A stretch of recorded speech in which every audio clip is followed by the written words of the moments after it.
balanced budget is just for informational purposes only. There is no action necessary on this presentation. Now, ladies and gentlemen, I would like to welcome our governor, Governor Hutchinson.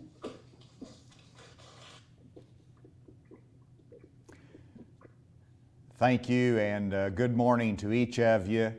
Greetings to Chair Cecile Bledsoe and Co-Chair Representative Jeff Wardlaw, and to each of the members that are present today.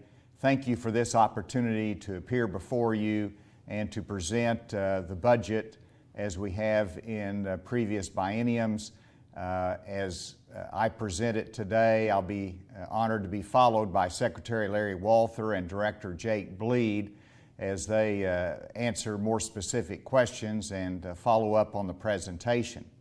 Today I'm submitting my balanced budget recommendations for state general revenue for the 2022-23 biennium.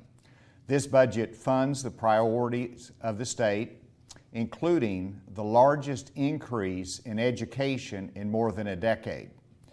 It funds our crisis stabilization units that have proven effective in dealing with those in mental health crisis, and the budget allows room for another round of tax cuts. During the pandemic, we have worked together to tighten the belt of state government. We have reduced spending in the past year, and we have focused on the core critical areas of education, public safety, and our healthcare infrastructure that was essential during this pandemic.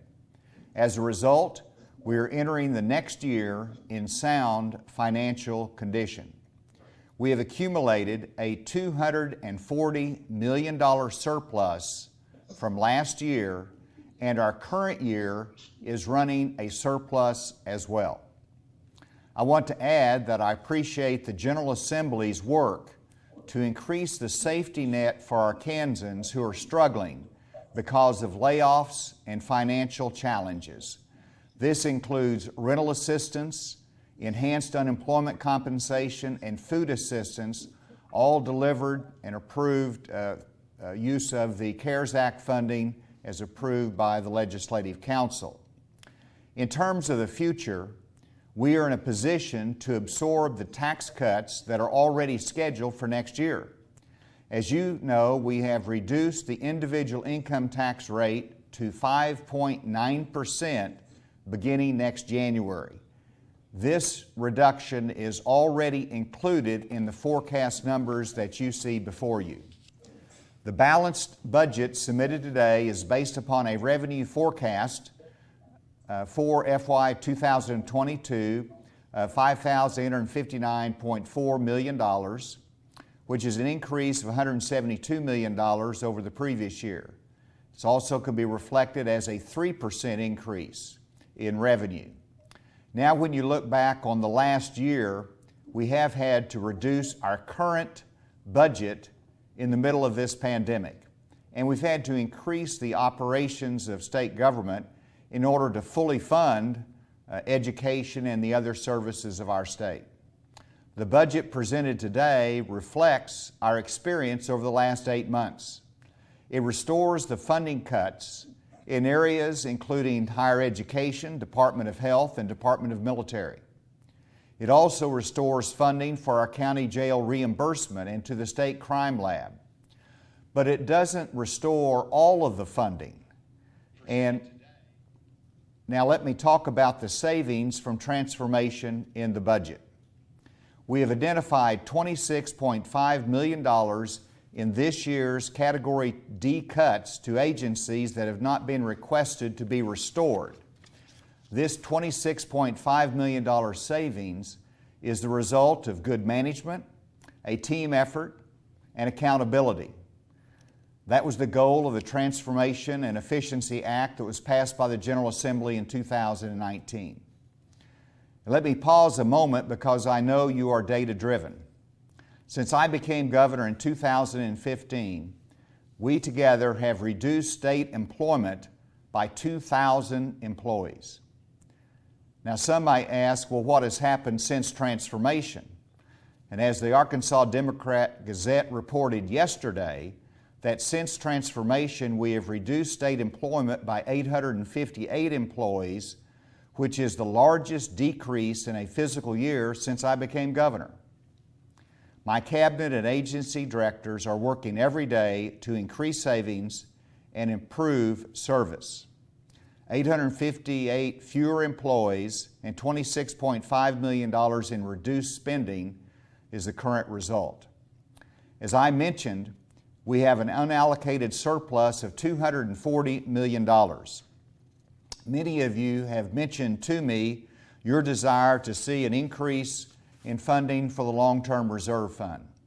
I agree with that, and I am recommending that $100 million be transferred to the long-term reserve fund from the unallocated surplus, which would grow our savings to $285 million. Prior to creating the savings account, we just did not save any money. We didn't have any budget for that purpose. We were not creating that savings account. We spent it all, and now we have changed the culture and standard for our state budgeting.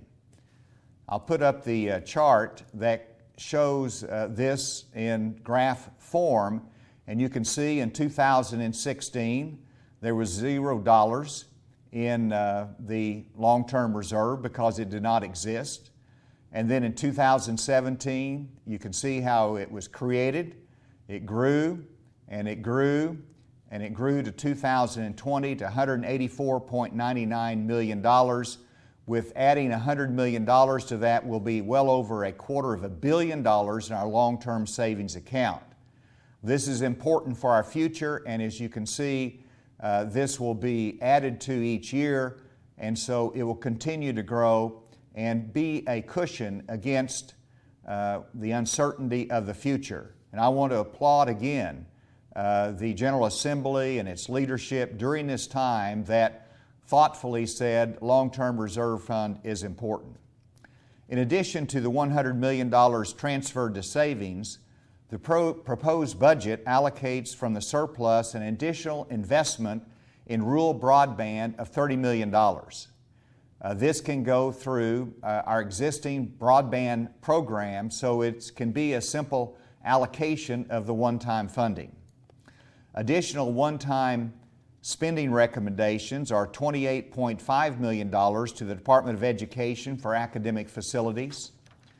The rainy day funds will be part of the allocation and use of long-term of our unallocated reserve, but that will be reduced from $30 million to $25 million. $3 million for state police vehicles, and bringing the AEDC economic programs into the budget with a line item of $5.8 million. And so finally, in terms of the surplus, I know in this session there will be a debate over other tax cuts from the many different variations being proposed by various members. Under the proposed budget, $25 million is allocated from our surplus to fund tax cuts. This would allow for a $50 million tax cut in total, with the first year of the biennium covered by the surplus. My recommendation is low and middle income tax cuts. This will set the stage for reducing our top rate further when the economy allows. One of the ideas is increasing the exemption for used cars from the sales tax. I would propose that the sales tax rate for used cars be reduced from 6.5% as it currently is, down to 3.5% for used car sales between $4,000 and $10,000. This not only provides a tax break, but it also reduces the incentive to game the system.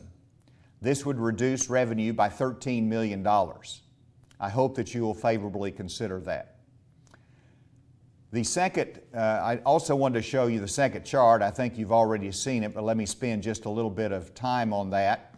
And this was prepared by DF&A, but you can see how that is allocated for the surplus that we currently have.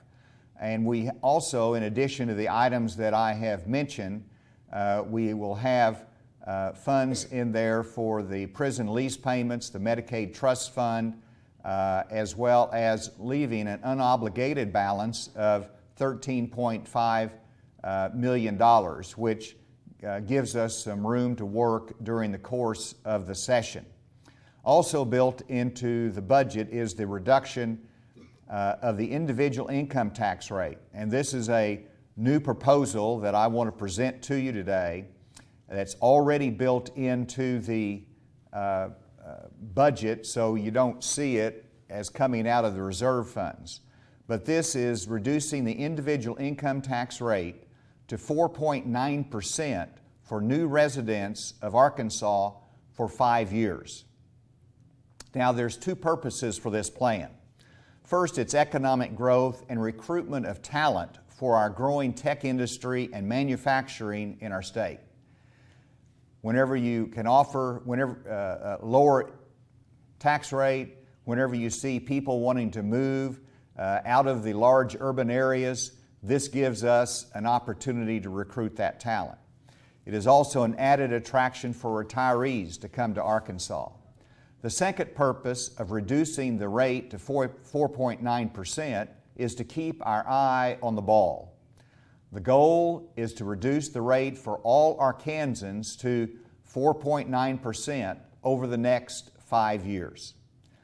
And so as we lower it for new residents of Arkansas for 5 years, we're also setting the goal and saying we're going to do this same for all Arkansans, and so we have a goal to work toward.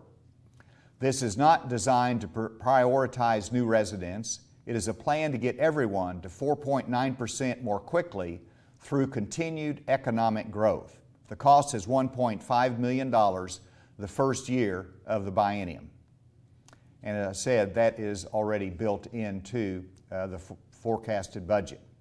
And now, before I turn it over to Secretary Walther and Director Bleed, I want to thank the General Assembly for allowing me to present this budget. This budget sets the foundation for continued growth of our economy. It sets the stage for continued improvements in education, and I hope increased salaries for teachers. It supports our state police and gives us a healthy cushion in savings for the unpredictable times in life. Again, thank you for your partnership. I look forward to working with you. Thank you, Governor. All right, ladies and gentlemen, if Mr. Walther